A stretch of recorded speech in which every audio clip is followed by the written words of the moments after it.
them around the ancient world, it is reasonable to assume early dates for the Gospels to account for the wide use of these texts.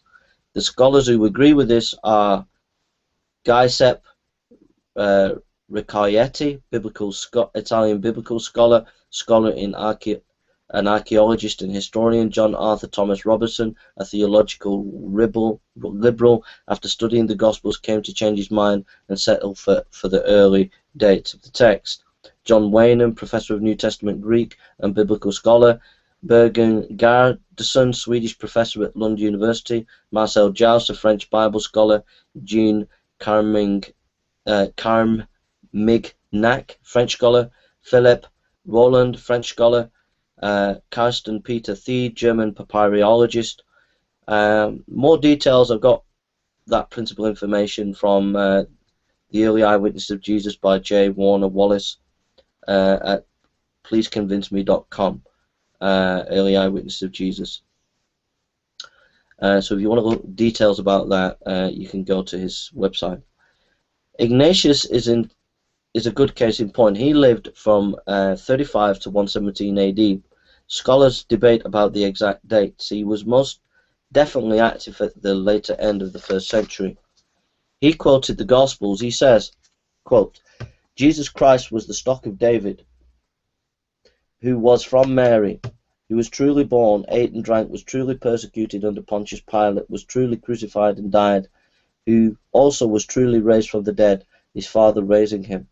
Ignatius based his comments on the Gospels.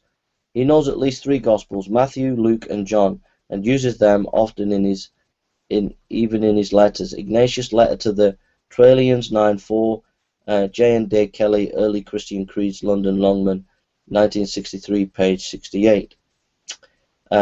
You find in Matthew 12:27 is the letter to the. Ignatius quotes Matthew 12:27 in his letter to the Ephesians in chapter 14, verse 2. He quotes Luke 24:39 in his letter to the Smyrnaeans in chapter 3, verse 2. He quotes John chapter 3, verse 8 in his letter to Philadelphia in chapter 7, verse 1.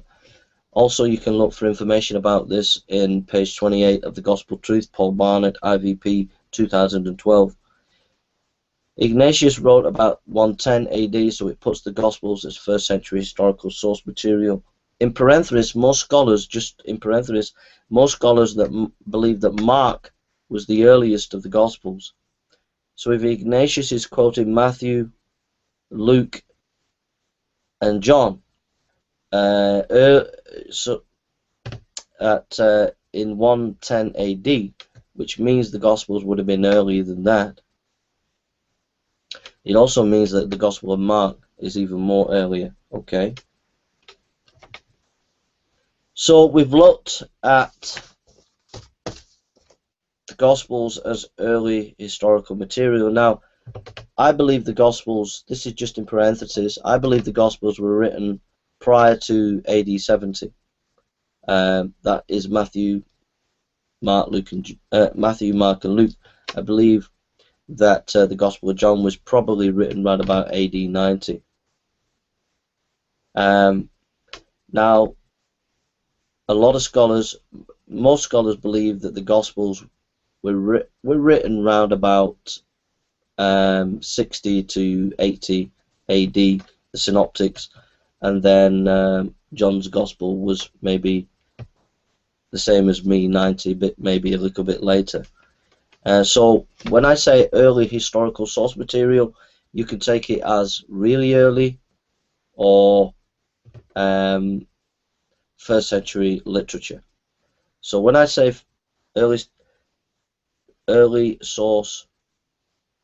historical source material, I'm generally using it in the sense of the 1st century. Okay.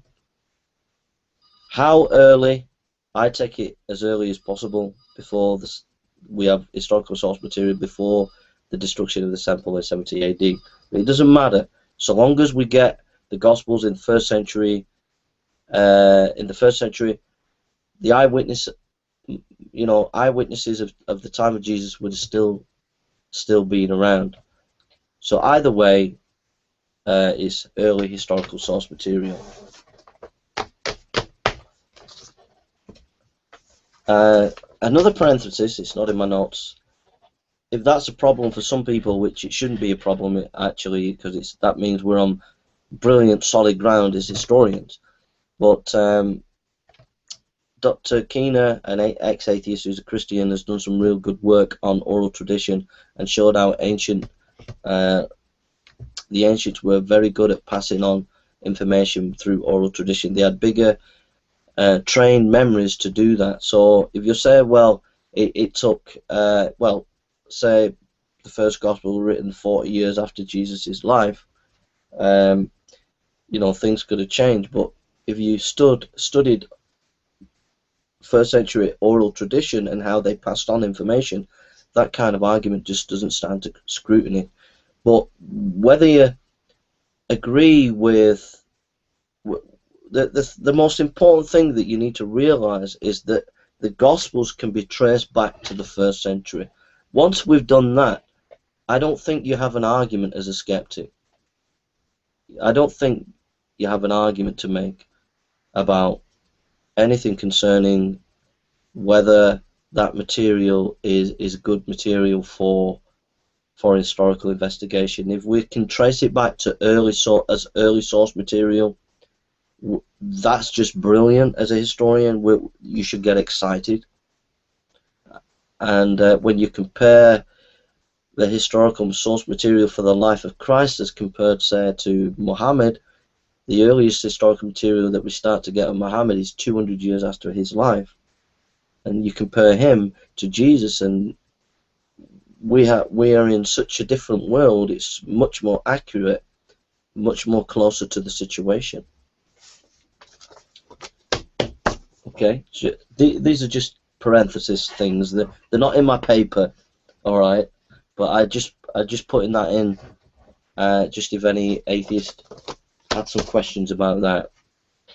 If you want to find out more information, Google Dr. Keener on his Book of Acts, or go to his website, Keener, K-E-E-N-E-R, ex-atheist, and he's done a lot of videos on oral tradition, and you can read some of his articles on his website. He's written the main authority on the Book of Acts.